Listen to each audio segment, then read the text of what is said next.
Alright, let's set the record straight. The Broncos have played some really bad football through the first 2 weeks, and rookie Bo Nix has certainly played a part in that, but this notion of the Broncos need to bench him is utterly ridiculous. There is an article in Forbes even calling for it, saying really the Broncos should not start Nix until he gets more reps in practice and they have some more weapons on the outside. That's utterly ridiculous. Yes, Bo Nix has had some bad rookie mistakes, which includes the interception in the end zone against Pittsburgh.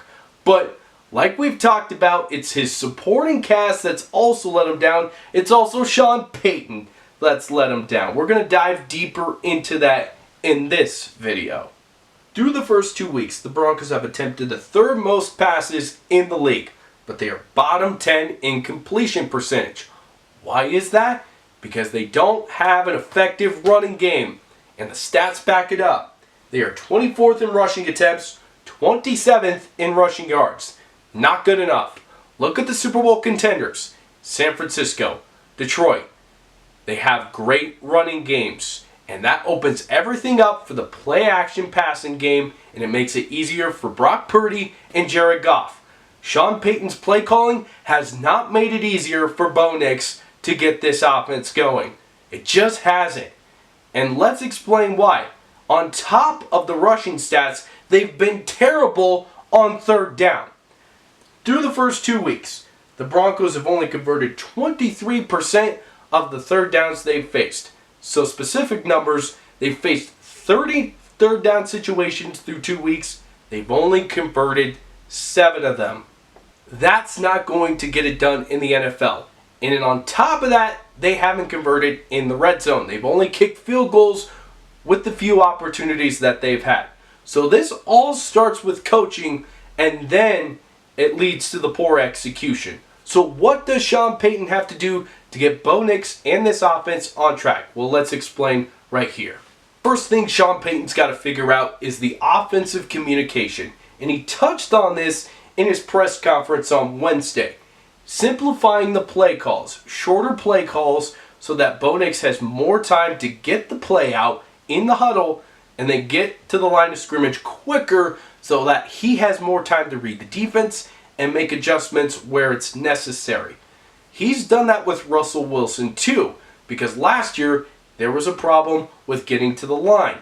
They shortened the play calls, not to improve that as well, but also to help Russ, not overthink. Same thing with Bo Nix. You got to make it simple for a rookie quarterback so that he can just go out, make the adjustments, and then go play football. You don't want him thinking too much, because when you think in the NFL, you're not playing. And when you're not playing, you're probably getting your ass kicked. All right? Simple as that. Sean's got to help his quarterback out in communicating the plays quicker, and he's going to shorten some play calls on that sheet in order to do so. Second thing he's got to do, he's got to find more of the formations that works with the pieces that the Broncos have. Now, granted, we don't know if all these pieces are going to be here next year. It's too early to speculate on that. But for now, Sean Payton's got to figure out what works right now. What formations are going to put my guys in the best positions to succeed? What formations are going to allow this running game to get going? And what formations are going to allow Bo Nix to get the play action passing game going so that he has more time to find his open receivers? It's as simple as that. Sean Payton's got to find the right formations for this offense based on the matchups that he's going to face. So those are the two critical things. That's because the Broncos have already reached a key point in their season. They've got 2 road games coming up, one against the Tampa Bay Buccaneers and the next against the New York Jets. Both have good defenses. And then on top of that, the Broncos have the 5th hardest remaining schedule in the NFL. If you think this could get off the rails pretty quick, you're probably right. But it's all about the attitude for the Broncos and how they adjust through these next few weeks. It's all a cohesive unit. It takes time to find that chemistry and identity, but it's got to come quicker and it's got to come sooner rather than later if the Broncos are going to think about having any sort of success this year, because depending on how these next 2 weeks go may dictate what kind of conversation we're having in November. On one hand, we could be talking about whether the Broncos should draft Shedeur Sanders or Travis Hunter with their top 5 pick.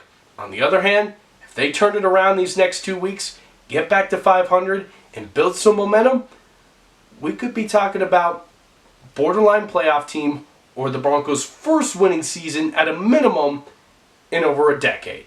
Bottom line is the Broncos have a lot on the line the next 2 to 3 weeks and a lot to prove. We'll see what happens.